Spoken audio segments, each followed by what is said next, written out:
शरद पवारांनी एकाच महिन्यात भाजपचे 4 ते 5 मोठे नेते फोडून जोरदार हादरे महायुतीला दिले आहेत। लोकसभेला यश मिळाल्यानंतर जोरदार इनकमिंग पवारांकडे सुरू आहे आणि भविष्यात ही इनकमिंग वाढेल असे संकेत शरद पवार यांनीच दिलेत। नुकतंच हर्षवर्धन पाटील हे पवारांकडे आलेत, त्यामुळे सत्ताधाऱ्यांची डोकेदुखी वाढली आहे। विरोधक सध्या जोमात असले तरी तिसरी आघाडी आणि मनोज जरांगे यांनी जर तुल्यबळ उमेदवार विधानसभा निवडणुकीत दिले तर त्याचा फटका महाविकास आघाडीलाच बसू शकतो असं बोललं जात आहे। त्याच तिसऱ्या आघाडीविषयी शरद पवारांना प्रश्न विचारला असता ते काय म्हणाले ऐका।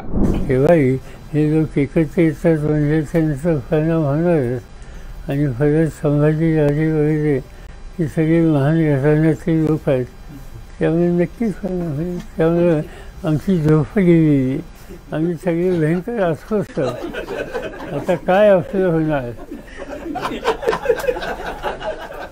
सध्या अमित शहा आणि मोदींचे महाराष्ट्रात दौरे वाढलेले आहेत। चांगली गोष्ट आहे। मागच्या लोकसभेच्या निवडणुका झाल्या, मला कुणीच काही सांगत होतं, माझ्याकडे काही रेकॉर्ड नाही असता, की महाराष्ट्रात 18 ठिकाणी त्यांच्या सभा झाल्या प्रधानमंत्र्यांच्या, 18 ठिकाणी, आणि 14 ठिकाणी त्यांचा पराभव झाला।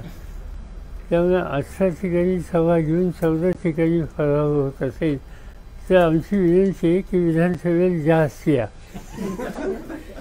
इथं आणखी सभा घ्या। तर तिसऱ्या आघाडीचा यंदाच्या निवडणुकीत परिणाम दिसेल का असं विचारलं असता पवार म्हणाले, कधीही लोक एकत्र येतात तेव्हा त्याचा परिणाम होणारच, त्यामुळे संभाजीराजे वगैरे एकत्र आल्यामुळे नक्कीच परिणाम होणार आहे। त्यामुळे आमची झोप उडाली आहे, आम्ही भयंकर अस्वस्थ झालो आहोत, आता आपलं काय होणार असा प्रश्न आम्हाला पडला आहे। पवारांनी असं मिश्किलपणे उत्तर देताच हा शाप पिकला।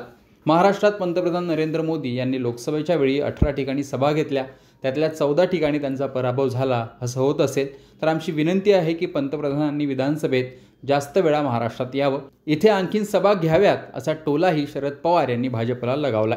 महाराष्ट्रात महाविकास आघाडी महायुती यांच्याबरोबरच आता तिसरी आघाडी विधानसभा निवडणुकीच्या रिंगणात उतरली आहे। यामध्ये संभाजीराजे छत्रपती, राजू शेट्टी आणि बच्चू कडू यांचा समावेश आहे। त्यामुळे यंदाच्या निवडणुकीत चुरस निर्माण होण्याची शक्यता आहे।